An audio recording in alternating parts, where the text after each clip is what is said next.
Então, nós recebemos uma questão lá dos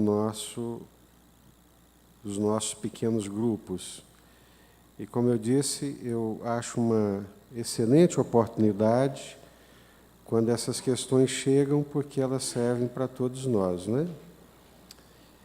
Hoje tivemos uma reunião muito boa e uma dúvida que ficou sobre a coroa da vida, Tiago 1,12.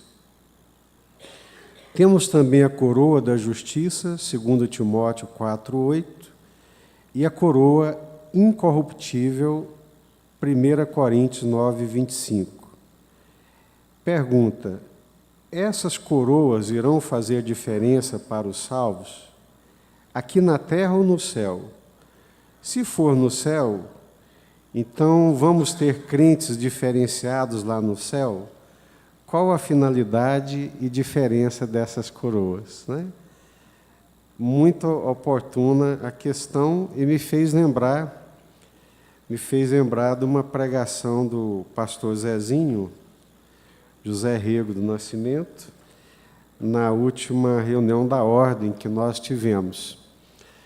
Ele estava dizendo que a irmã estava muito feliz e muito contente, ansiosa para ir para o céu para receber a mansão dela.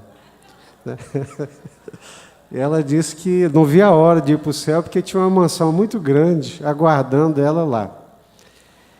E ela disse que quando chegou no céu, o anjo pegou ela pela mão, saiu conduzindo, passa por uma mansão grande, passa por outra, e chega num barraquinho, ela não acredita, né?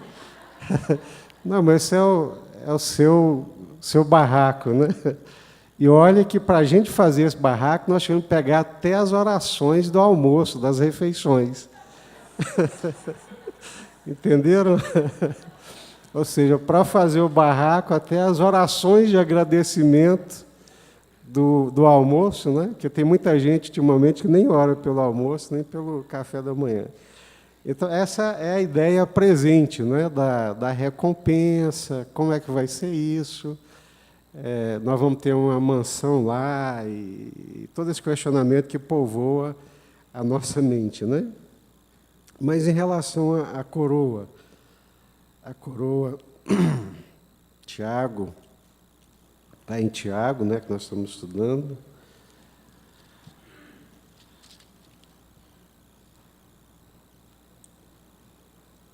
Mas a pergunta ela é extremamente oportuna, até por essas questões mesmo. Como é que vai ser isso lá no céu? Será que alguém vai ter uma mansão e eu vou ter um barraco? Será que alguém vai ter uma coroa e eu não vou ter nada? Outro vai ganhar um galardão? Como que é isso, né? Vai juntando as orações aí, irmãos, para ver se dá um barraco, né? O fato é que a Bíblia diz que tem muita gente que é rico para com Deus, né? Mas isso dá um leque de questionamento. Tiago 1,12. Bem-aventurado o homem que suporta com perseverança a provação, porque depois de ter sido aprovado, receberá a coroa da vida, a qual o Senhor prometeu aos que o amam. Receberá a coroa da vida.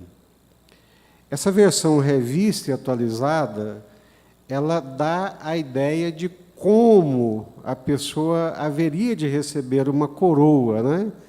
Mas a melhor tradução seria a coroa que é vida. Ou seja, a pessoa vai ser coroada com a vida. Não é que ele vai receber uma coroa de vida, ou uma coroa de justiça, ou uma coroa incorruptível. Será coroado com a vida, será coroado com a justiça e recebendo como coroa a incorruptibilidade. Fica melhor assim? Isso, exatamente. A premiação é a vida eterna. A premiação, a recompensa é a vida, e não uma coroa de vida, porque senão eu poderia receber uma coroa devida e outro não receber a coroa. Mas todo aquele cristão que é provado, aprovado, ele receberá como coroa a vida. Será coroado com a vida eterna. Ok?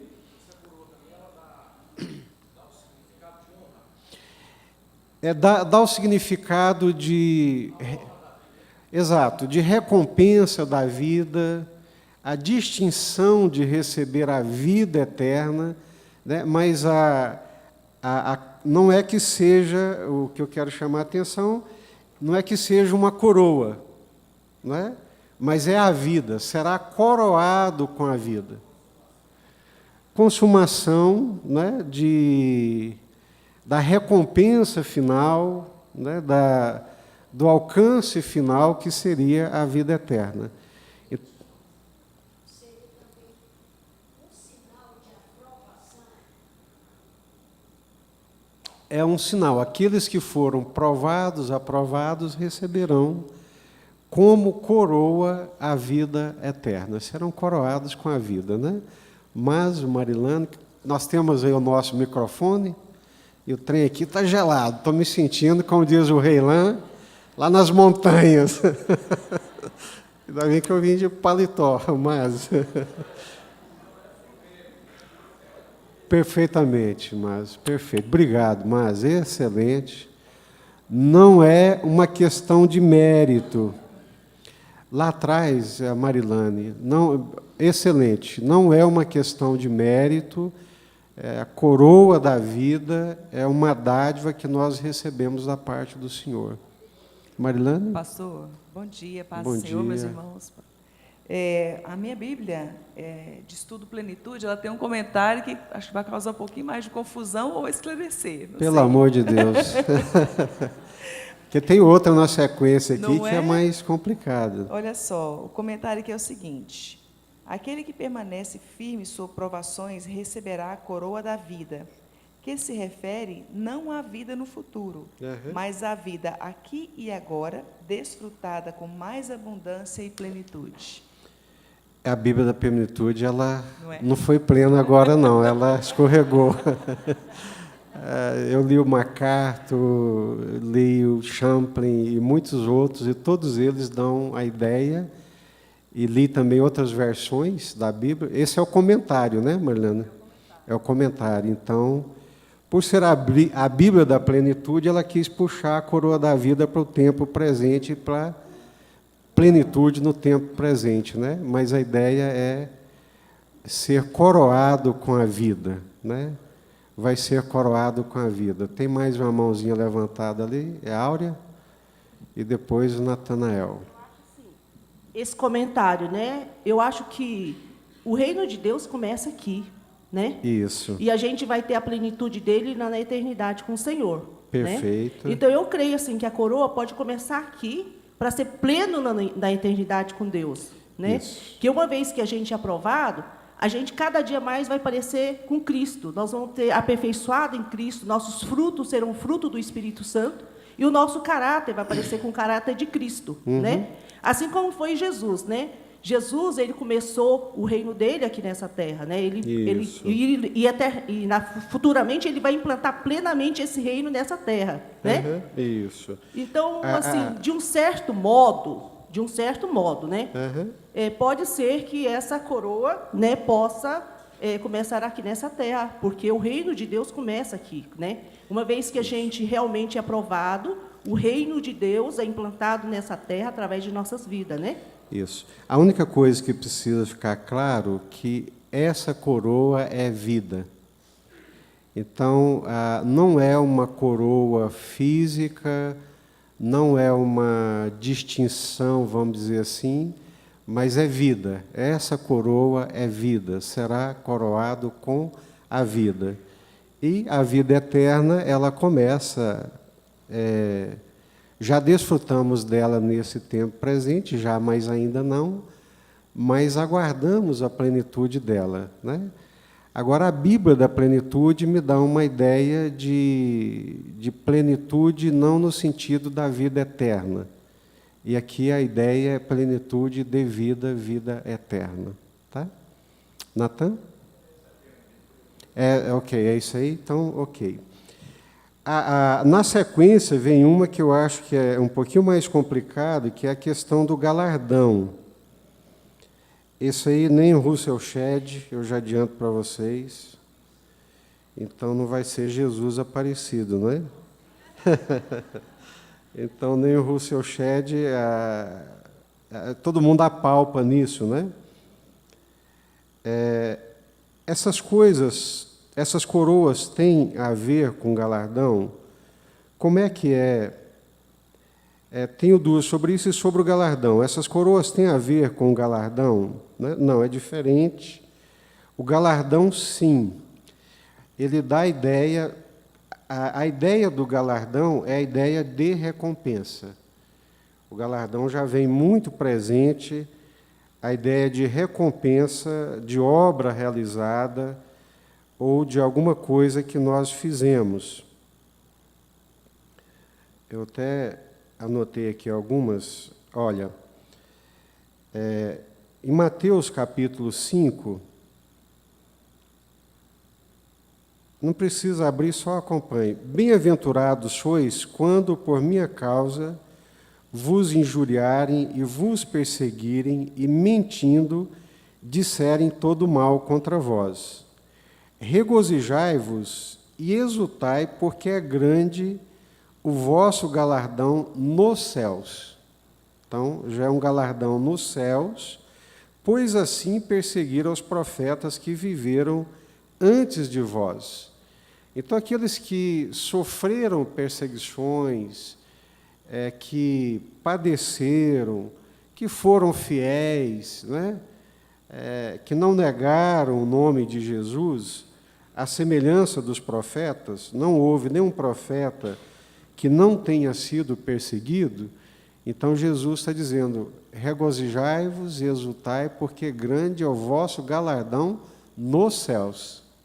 Então, guardem bem isso. Guardai-vos de exercer a vossa justiça diante dos homens, com o fim de serdes vistos por eles. Doutra sorte, não tereis galardão junto de vosso Pai Celeste.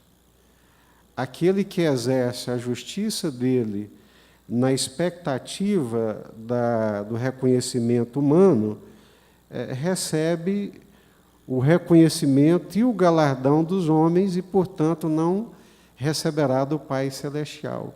Então, esse galardão pode ser, como eu já usei a palavra aqui, reconhecimento, né? Quem recebe um profeta no caráter de profeta, receberá o galardão de profeta.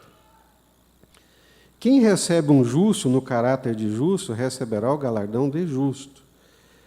Quem der de beber, ainda que seja um copo de água fria, a um destes pequeninos, por ser este meu discípulo, em verdade vos digo que de modo algum perderá o seu galardão, até por um copo d'água, né? Tal.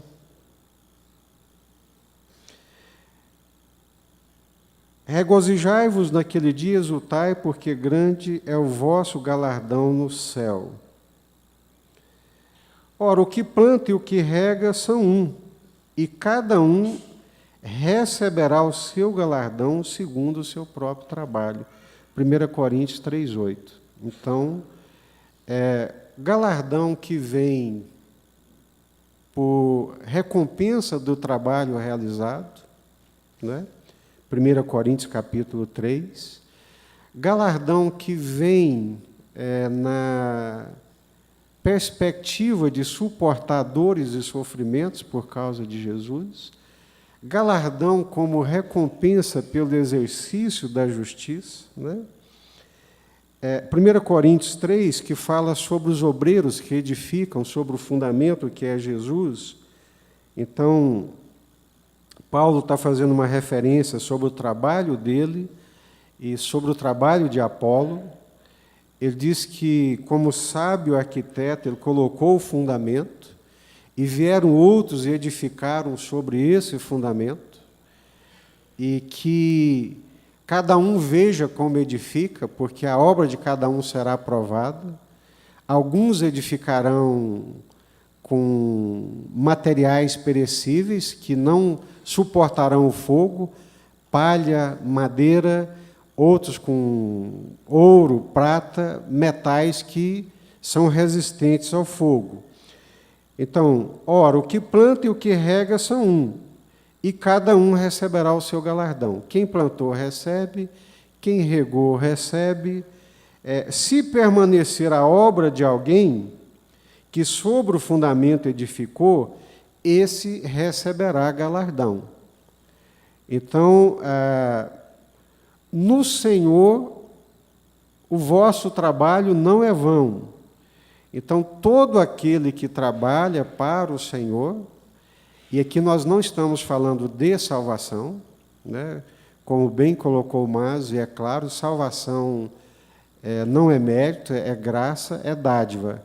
Agora, galardão já é uma recompensa pela vida, pelo trabalho, pela dedicação.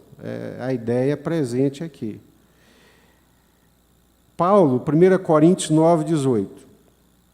Nesse caso, qual é o meu galardão?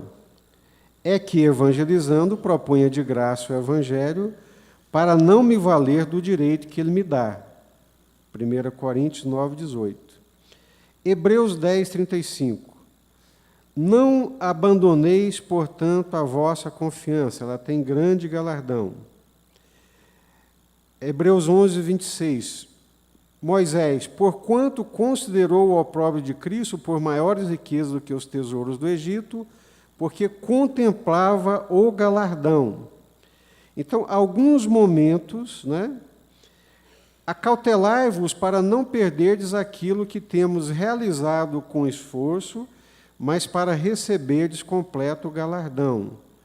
Alguns momentos a ideia do galardão dá a ideia da recompensa eterna, da vida eterna. Alguns momentos, galardão dá a ideia de uma recompensa específica pelo trabalho, pela fidelidade realizada daquilo que lhe foi confiado. É claro para nós a ideia do galardão, mas aí vem a pergunta com muita propriedade. Bom, se tem galardão, aí o difícil é, o que é esse galardão? Já que vamos estar nos céus, o que é esse galardão? E esse galardão é uma forma de distinção. Uns vão receber mais do que outros. E o que é que vão receber? Porque lá não tem recompensa física, né? E por aí vai. O que vocês acham?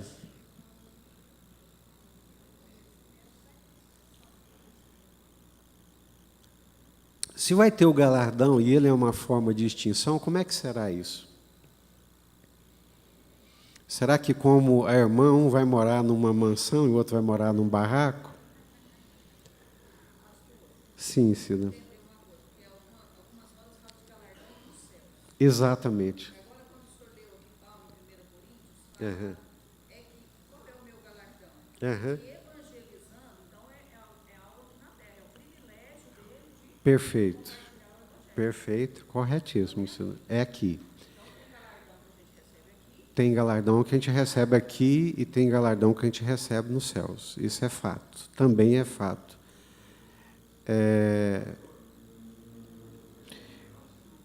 Tem mãozinhas levantadas, Severo, só pela ordem, tá? O Silvio, depois Severo.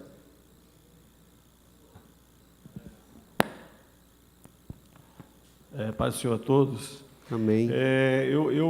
Eu acho, pastor, que Sim. essa questão do galardão, a minha especulação é no sentido de honra. Ok, Né? Eu imagino que nós seremos honrados pelo Senhor por aquilo, né, que nós fizemos. Né? Como o Senhor disse, a salvação é pela graça, mas galardão é pelos nossos feitos, por aquilo que nós fazemos para o Senhor. Então, eu acho que seremos honrados em razão a isso. Ok. Severo, cadê o microfone?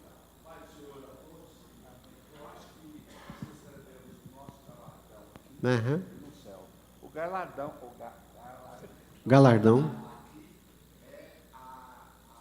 nas nossas provações, Aham. tá certo? Quando nós a vencemos, Sim, ok. quando nós rejeitamos e derrotamos a tentação do inimigo, isso é o galardão que Jesus Uma vitória. É uma vitória. É. eu acho que não tem como o Senhor, quando nós subirmos, Aham. Ter distinção. Ok. Aham. Aham. Ok. Não, tranquilo, todo mundo pode participar. Diego, Áurea e Karim. Diego está aqui à sua esquerda, à minha esquerda. Pode passar por aqui. Eu fico feliz com a participação dos irmãos, porque é pedagógico, né? E Deus fala conosco através dos irmãos, das participações. Pode falar, Diego. Pastor, qual que seria, tipo, o ponto de referência para a gente imaginar no galardão? Porque eu penso naquela parábola de Jesus, quando ele fala do trabalhador da vinha, aí o tanto que trabalhou no final do dia recebeu o mesmo tanto do que trabalhou o dia inteiro. Isso. Então, necessariamente, o galardão não é uma questão de tempo de trabalho para o reino. Então, qual que seria, tipo, a referência da gente entender o galardão? Fantástico. Você colocou um ingrediente complicador a mais, né? Acho que já era complexo, com mais um pouquinho, né? Mas ali a parábola é clara, porque Jesus está falando dos judeus e dos gentios, né? Aqueles que foram trabalhar às 6 horas da manhã e foram contratados a 1 denário por dia, e trabalharam de 6 da manhã às 6 da tarde. E aqueles que foram trabalhar às 5 horas da tarde até às 6, trabalharam 1 hora. E o dono da vinha mandou pagar dos últimos para os primeiros, dos últimos para os primeiros, né? Então, na perspectiva do reino de Deus e da graça de Deus, né, todos nós chegaremos ao mesmo tempo, né? E não há injustiça nesse aspecto, né? Ok, Diego? Áurea e Karim. A Áurea está ali atrás, depois o Karim. Pastor, uma vez que a salvação é pela graça, né? Perfeito. E todos chegaremos lá, pela graça, pelo reconhecimento do sacrifício de Jesus, né? Isso. Eu creio que esse galardão vai ser uma intimidade maior com o Senhor, mais próximo de Deus. Amém. Né? Amém. Eu creio que aqui na Terra não é diferente. Né? Tem uns que têm mais aproximação do Senhor. Não chega a ver o Senhor. Né? É igual o Jó. Ele sabia, ele tinha uma intimidade, uma certa intimidade com o Senhor. No final da sua vida, ele já tinha uma intimidade muito mais profunda com Deus. Né? Assim, a gente pode ver outros apóstolos, Pedro, Paulo, na medida que eles foram evoluindo na sua fé, na convicção no Senhor Jesus, eles foram tendo muito mais intimidade com o Senhor. Então, nós já temos Eu creio aqui... que, na eternidade, será assim. Aqueles que tiverem muita intimidade, que buscaram o Senhor verdadeiramente, né? Eu creio que na eternidade também vai ter uma intimidade que, eu não digo assim, talvez desenvolveu aqui na Terra, não sei. Sim. Né? Eu creio que na eternidade será uma aproximação maior, mais perto de Deus. Então, nós estamos caminhando. Já temos o Silvio que colocou a questão da honra, né? Temos a questão da intimidade, da aproximação. Tá? Vamos ouvir o Karim, eu fecho aqui. Tem mais uma mãozinha ali. Mão de Paula. Karim está aqui na frente. Pastor. Eu não sabia que vocês interessavam tanto por essa questão do galardão, viu? Foi bênção a pergunta que veio lá do grupo do Rodrigo, e realmente ela suscita todo esse questionamento, né? Mas vamos lá, Karim. Estava pensando aqui, pastor, você vai ter casa, mansão, barracão, vai ter construtor, Arnaldo, e corretor de imóveis também, né? Ah, está vendo? Né, Silvio?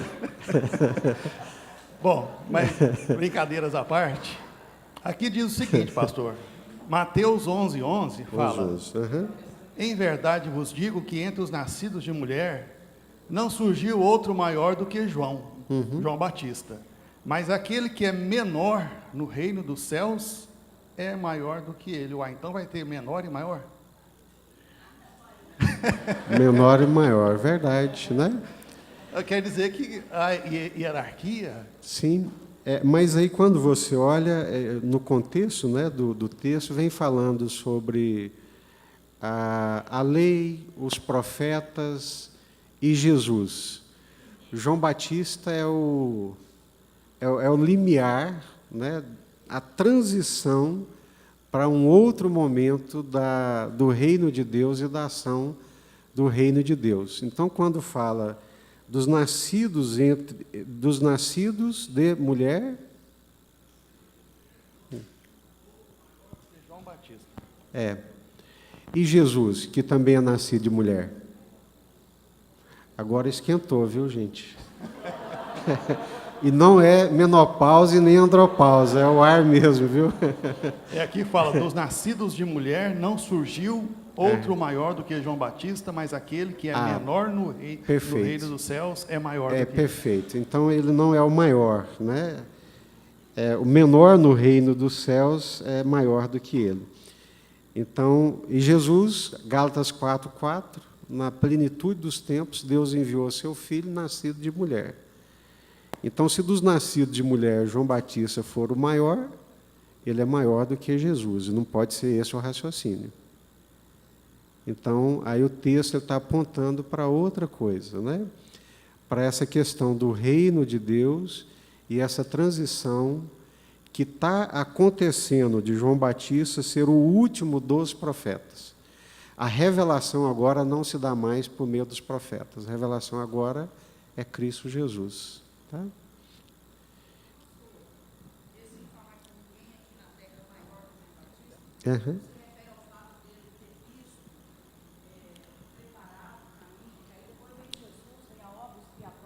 Uhum. Todos se igualam. Exato. É isso?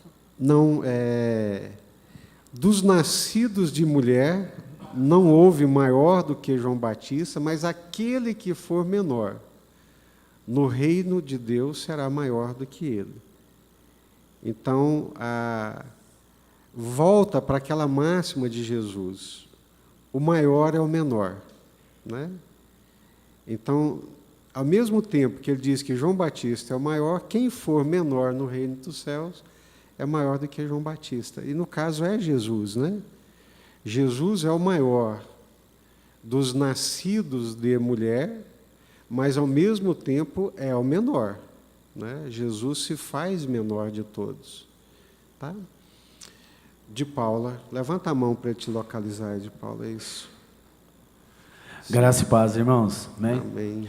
Pastor, eu achei interessante essa colocação e a respeito da mansão ou de um barraco, certo. E não levo, acho que por essa questão, mas Jesus nos leva a entender e nos fala muito que se nós vivemos com Ele, também reinaremos com Ele. Então, no meu pensamento aqui, eu acho que esse galardão tem muito relacionado em reinar com Cristo. Né? Como, de que forma, não sei, mas parece que haverá sim posições. Né? Ok. Tanto é que a mãe daqueles apóstolos que queriam que um sentasse à direita, outro sentasse à esquerda, Jesus disse que não caberia a ele, mas para que o Pai reservou. Ok. Quem sabe Moisés e Elias. E os outros, a mãe pediu, né, essa posição, e os outros apóstolos, como é que eles ficaram? Indignados. Indignados, com certeza. Por causa da distinção, né? Então, mas a sua colocação é excelente. E realmente vai ter alguém que vai assentar à direita de Jesus e alguém que vai sentar à esquerda, que é uma distinção.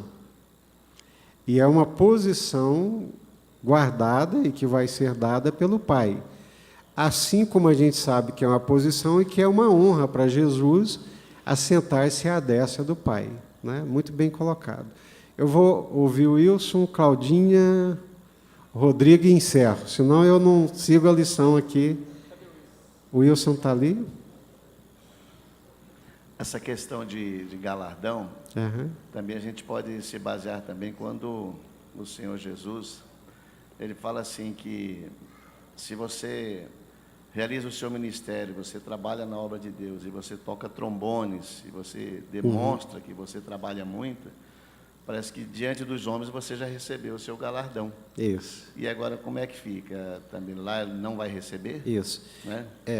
Olha só, então vamos pegar aqui o raciocínio, é isso mesmo. Se você faz as suas obras, a sua justiça, com o intuito de receber a recompensa, que é a honra, os aplausos dos homens, então você já apontou que o galardão é honra, reconhecimento.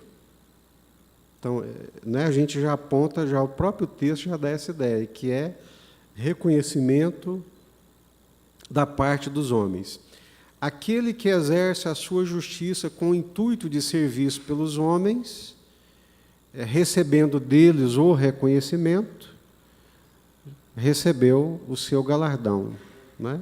Então, recebeu, pronto, acabou. Então, está apontando para o galardão como reconhecimento e não para uma coisa física e externa. Não é verdade? Claudinha, Rodrigo, e nós encerramos. Sejam breves, por favor, irmãos, para eu dar continuidade aqui. Claudinha e Rodrigo. Não, graça e paz, irmãos. Amém. Pastor, é só para aumentar a especulação aqui.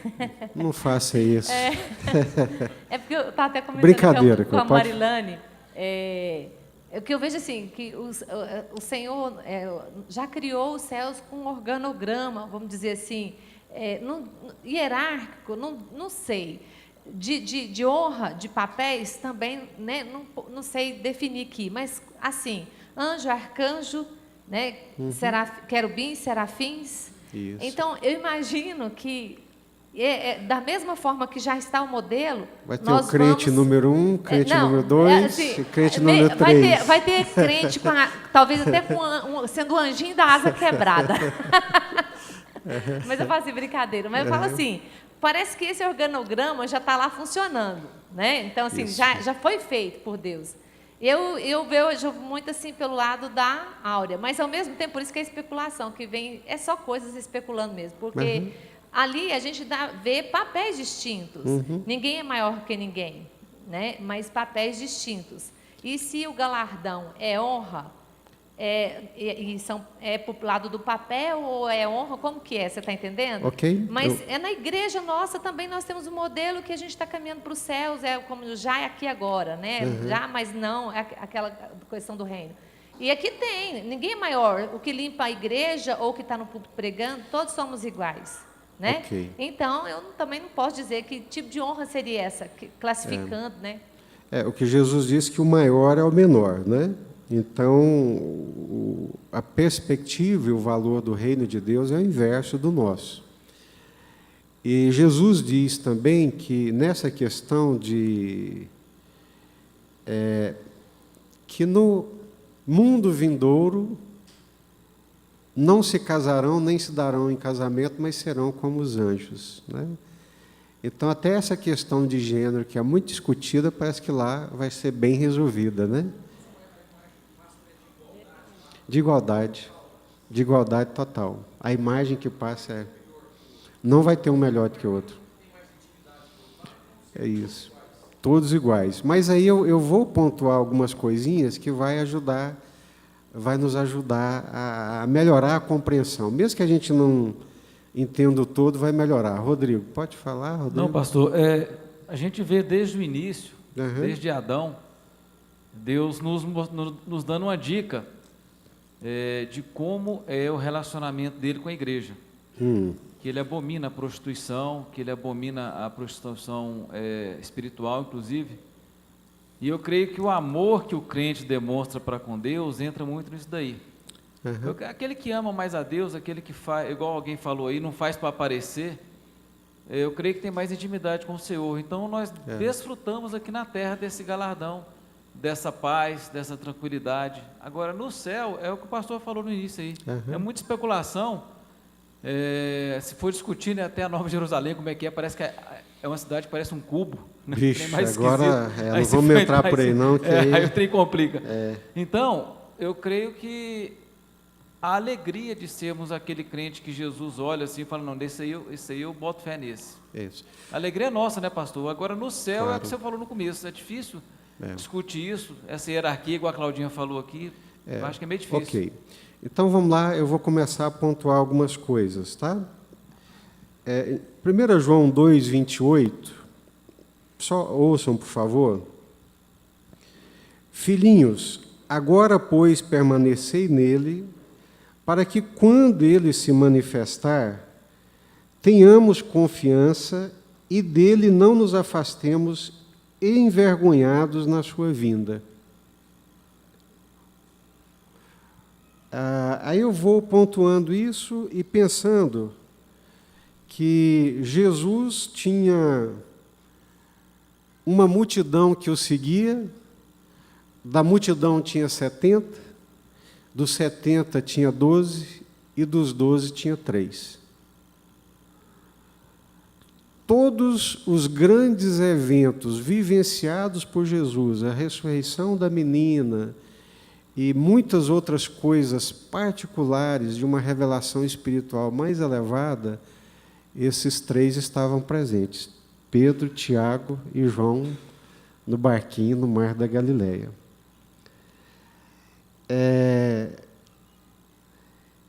E João, o próprio texto diz que João ele gozava, né? Ele tinha uma intimidade maior com o Senhor Jesus.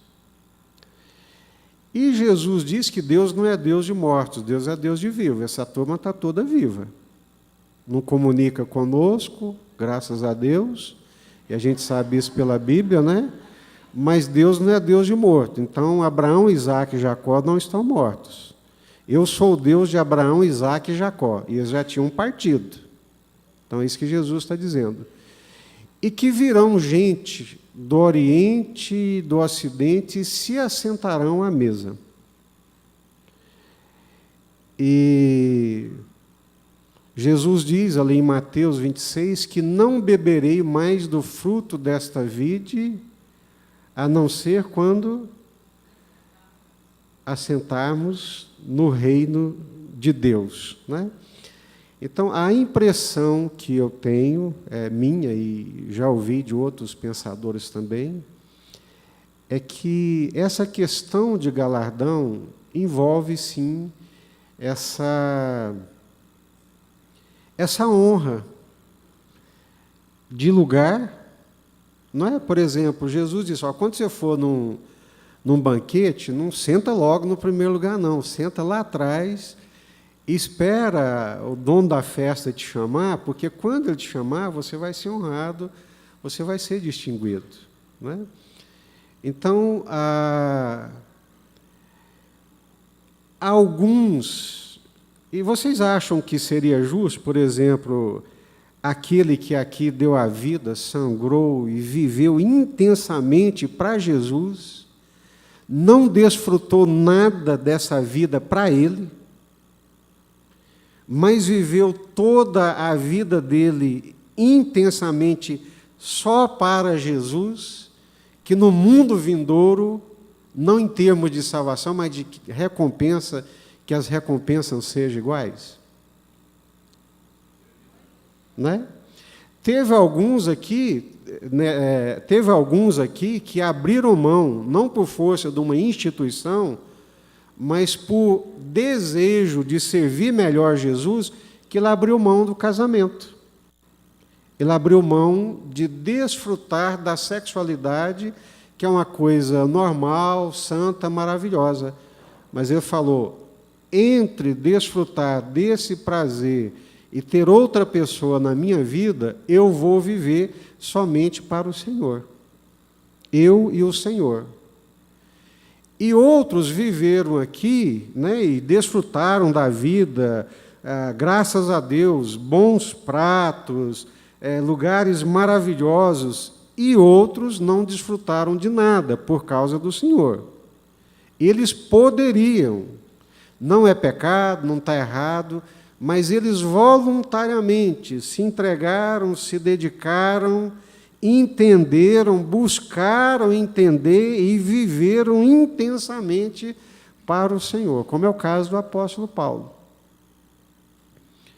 Então, eu acho que naquele dia, servo, serva, não vou dizer mansão, barraca, é brincadeira, né? Mas lugar de honra. Né? Um lugar de honra. Como Pedro, Tiago e João tinham mais aproximação, intimidade com Jesus, né? Então, eu acho que é por aí. É uma questão de honra, é uma questão de aproximação. Como João está dizendo, que alguns naquele dia poderão ficar envergonhados. Assim, poxa, Senhor, né? O Senhor foi tão bom comigo, eu poderia ter entendido mais, poderia ter me rendido mais, poderia ter feito mais, né? Seria mais ou menos assim. É óbvio que eu estou usando uma linguagem humana, com toda a carga de sentimento humano, e nos céus a coisa é diferente. Para que naquele dia não nos aproximemos dele como que envergonhados. Então, alguns servos, e Paulo lá em 1 Coríntios 3, diz que alguns obreiros, a obra dele vai ser jogada no fogo, e ela vai pegar fogo tão rápido que aquele fogo vai dar uma chamuscada nele também. Contudo, ele vai ser salvo.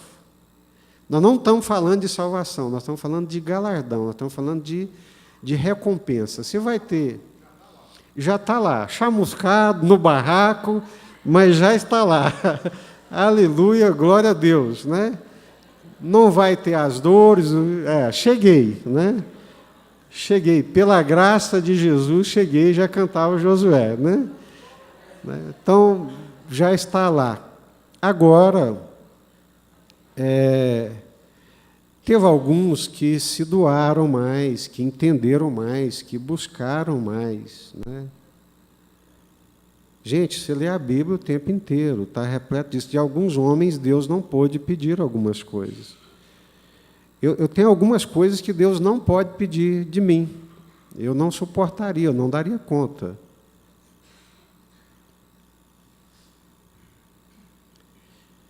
Mas de alguns Deus pediu e eles deram.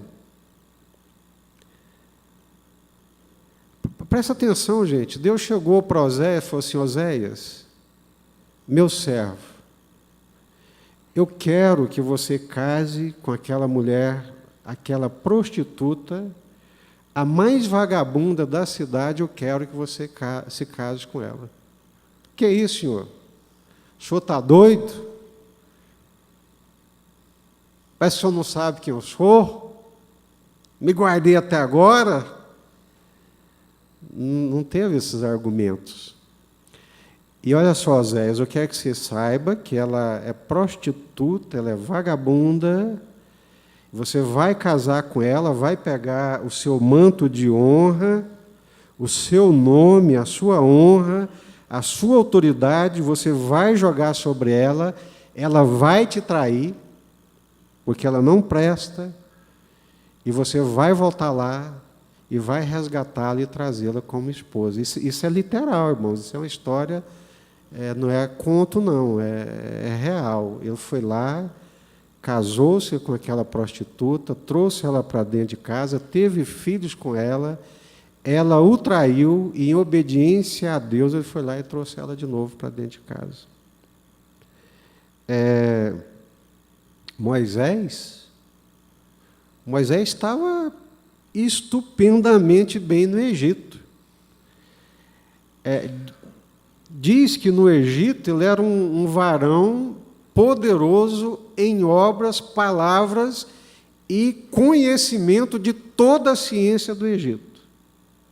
Como bom judeu, Moisés era top dos tops na corte ali do Egito. O cara aprendeu geometria, aprendeu aritmética, aprendeu tudo o que se possa imaginar com destaque. E Deus falou: ok, Moisés, você passou 40 anos aprendendo que você é alguém. Agora eu vou te levar para o deserto para você aprender que você não é ninguém. Foram 40 anos no deserto. Ele aprendeu tão bem que quando Deus chegou para ele, falou assim: Moisés, vai lá no faraó. Não, senhor, quem sou eu? Ou seja, ele desconstruiu tanto aquela figura ensoberbecida, altiva, de tudo que ele recebeu do Egito, né? Foi tão desconstruído que agora ele não tinha coragem e nem força emocional para obedecer a Deus e no faraó. Que isso, senhor? Eu não sei nem falar. Então,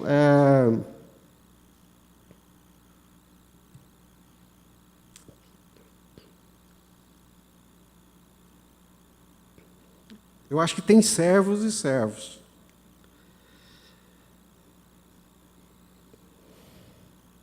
E o Senhor mesmo, inúmeras vezes, testemunhou de Moisés,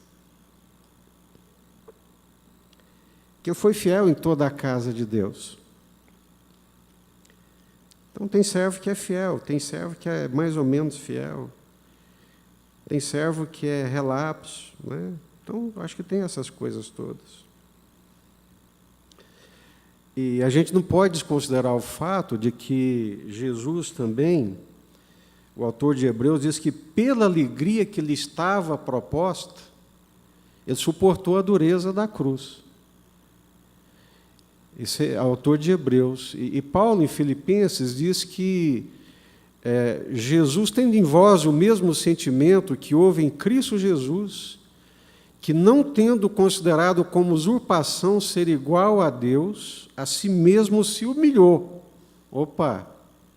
Assumindo a forma de servo, e na condição de servo foi obediente até a morte e morte de cruz.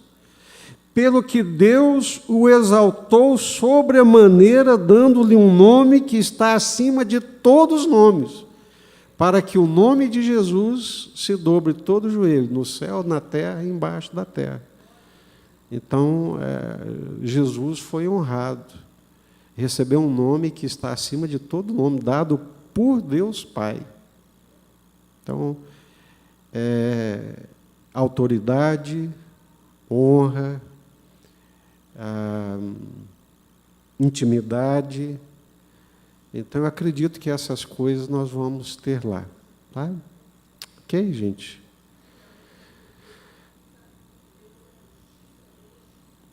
Deus não é injusto para ficar esquecido de todo o vosso trabalho. Nina?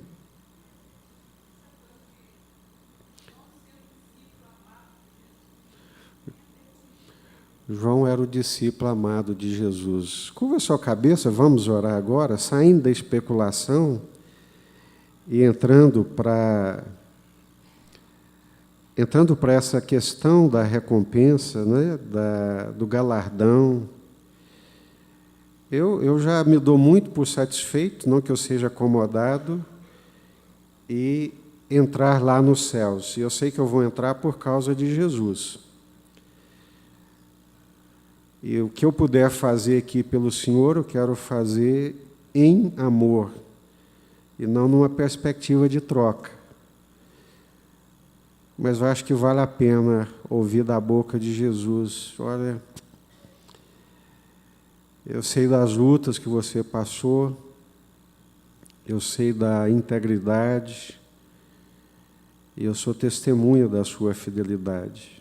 Entra para o gozo do teu Senhor, servo bom e fiel. Não tem mais nada, irmãos, que poderia nos recompensar mais do que isso. A recompensa do servo é fazer a vontade do seu Senhor. E nós vivemos hoje, não é? Principalmente hoje, nos dias atuais, dias muito maus em termos de evangelho, de compromisso com a vontade de Deus, de renúncia, de entrega. Nós estamos ensimesmados, cheios de nós mesmos, da nossa própria vontade, e indiferentes, muito indiferentes a Deus, ao reino de Deus e à vontade de Deus. Por favor, não entenda isso como uma coisa culpabilizante, né? De forma alguma, jamais gostaria de fazer isso. O cristianismo não é uma religião de culpa, como querem fazer ser os psicólogos e o humanismo, né, de um modo geral, que é colocar no cristianismo essa pecha de uma religião de culpa. Não é. O cristianismo, bem entendido, bem vivido, é uma religião de libertação, de graça, de vida e de liberdade. Então, quando eu digo, não digo numa perspectiva culpabilizante, mas uma leitura da nossa realidade e que nós precisamos buscar mais o Senhor. Comece a orar, comece a dar uma olhada para a sua vida, a imensa graça que nos alcançou e o nosso nível de comprometimento com o reino de Deus. Senhor nosso Deus e eterno Pai, como é bom estar aqui nessa manhã, Senhor. Eu tenho certeza absoluta que o Senhor falou ao nosso coração, através da intervenção, participação de cada irmão, irmã. O Senhor abriu os nossos olhos para o compromisso, para a fidelidade, para a disposição de coração. A nossa alegria é servir ao Senhor. A nossa alegria é fazer a vontade do Senhor. Nos sentimos plenamente recompensados em Jesus de poder fazer a vontade do Senhor. Eu quero dar graças ao Senhor, Pai, pela vida de todos nós que estamos aqui nessa manhã. Fomos alcançados. Temos esperança de uma vida não apenas melhor, mas da verdadeira vida, a vida plena, a vida eterna nos céus. Que mundo de aflições, Senhor! Quando nós olhamos para esses dias de carnaval, para aquele vídeo postado pelo presidente, o estômago embrulha, a alma contorce, e gememos e clamamos: venha o teu reino, estabeleça o teu reino. Venha o teu reino, Senhor, venha o teu reino. O reino de verdade, de luz, de santidade. Ó Deus, mundo de aflições, de tristezas, de lamentos, de gemidos, de dores. E olha que não somos pessimistas, porque temos as primícias do Teu Espírito Santo em nós. Mas esse mundo, Deus, com tantas enfermidades físicas na alma, Deus.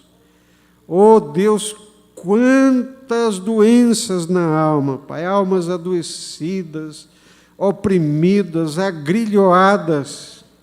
Venha o Teu reino, estabeleça o Teu reino. Clamamos ao Senhor pela vinda do Teu reino, quando o Teu poder, a Tua autoridade, a Tua graça serão plenamente estabelecidos.